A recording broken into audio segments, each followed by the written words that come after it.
Hi, this is Will Faerber from Art to Ride, and today we are going to have a lesson on long reining. We've had quite a few comments asking me to do some videos on long reining. So that's what we're going to do today. Now we're going to take this horse here. This horse that you're watching here go around, her name is Claire, and she's a horse that had been in pasture for 5 years, basically a green horse that we started back here about maybe 3 weeks ago, something like that, a month at the outside. And we've started lunging her. So as a prerequisite to long reining, this is what you have to have. So you certainly have to have the horse lunging correctly before you even think about starting to long rein. Now, a couple of other considerations in here. Notice that we're going to do this in a pen that is completely surrounded. The thing I want to talk about with long reining is, to start with, you must understand that it is a very dangerous thing to do for riders and for horses.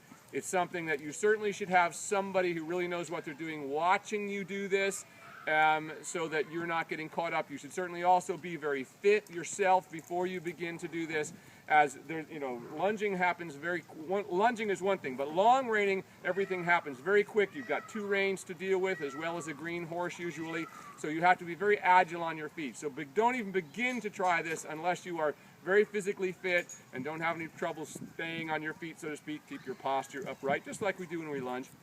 And the main thing is that you take each one of these steps individually that I'm going to take you through before you go on to the next one in order to be safe. So once again, that's our first introduction here. In just a moment we will change things up, and we're going to put this horse in long reins, and you'll see a horse going for the first time. She's never been long reined before, so you're going to see me go through all of the steps necessary. So the first step being, once again, that you have a horse lunging quietly like you see this horse doing. She's beginning to stretch into the contact with the side reins, as you see. That's very nice, has developed a nice rhythm, toward a point where we might want to long rein. Now, people also talk to me about the usefulness of long reining.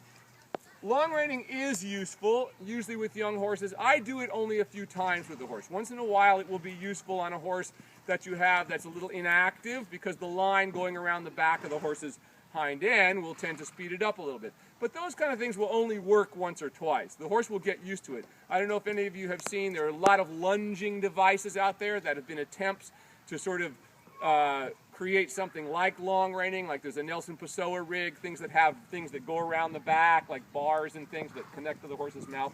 These are all wrong thinking, because if you knew how to lunge, you wouldn't need them, because you'd have the horse swinging through behind. And if you don't know how to lunge, in almost no time at all, the horse is going to get used to the butt rope around behind it, and it's going to forget about it and slow down just as it would have if you were only on a lunge line. So once again, learning to lunge correctly is the first step to this. And once you learn how to do that and you can manipulate the whip, then you can begin to think about this. But the biggest danger with the long reins is that, because you're basically riding the horse in your hands, it's very difficult to keep from over bending the horse. And this is the biggest mistake that we see, and actually can be the ruination of many horses. The other thing, if you're not very quick and very careful, one accident that I saw someone do a couple of years ago, there was an article in one of the magazines that was telling people how to teach piaffe and passage in long reins on your own. Well, this is something that no beginner should ever try. I saw a beginner try to do it at a barn. Within 2 minutes, the horse had spun around like this, twisted the lines around its leg, and fell over and was hog-tied, and was all caught up in the reins. The guy who was trying to do it was all caught up in the reins. So these are very dangerous techniques that must be done one step at a time if you're going to do them, and you must really watch for the danger aspects of it. That is mostly that you're over bending the horse, or that you're going to get tied up or tie the horse up in the lines, which is very easy to do. All right, so the first step, once again, lunging, and in part 2 we'll go on to the next step. Thank you very much. This is Will Faerber from Art to Ride.